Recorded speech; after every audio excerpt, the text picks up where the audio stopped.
বাঙালির সাথে রসগোল্লা আষ্টে পিষ্টে জড়িয়ে রয়েছে। যে কোনো অনুষ্ঠানে বা পুজোতে তো আছেই, তাছাড়াও মাঝে মধ্যে এমনি মনে হয় খাওয়ার পর একখানা রসগোল্লা হলে মন্দ হতো না।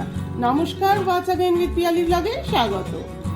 এহেন স্বাদের রসগোল্লা না হলেও এর আগে 8 থেকে 10 বার বানানোর চেষ্টা করে বিচ্ছিরিভাবে ব্যর্থ হয়েছি। কখনো ছানা ফেটে ছড়িয়ে গেছে, কখনো গুলির মতো শক্ত হয়ে বসে আছে, কখনো বা একটু আধটু ফুললেও প্লেটে নামানোর পর চুপসে জেকে সেই। তবে আজ সমস্ত নিয়ম মেনে একেবারে যাকে বলে একনিষ্ঠ হয়ে যা তৈরি করে ফেলেছি তা নিজেই বিশ্বাস করতে পারছি না। তাই আপনাদের সঙ্গে একটু ব্যাপারটা শেয়ার করার লোভ সামলাতে পারলাম না। যাই হোক, আপনারাও মন ভরে রসগোল্লা খান, আর ভিডিওটি ভালো লাগলে লাইক, শেয়ার আর সাবস্ক্রাইব করতে ভুলবেন না কিন্তু।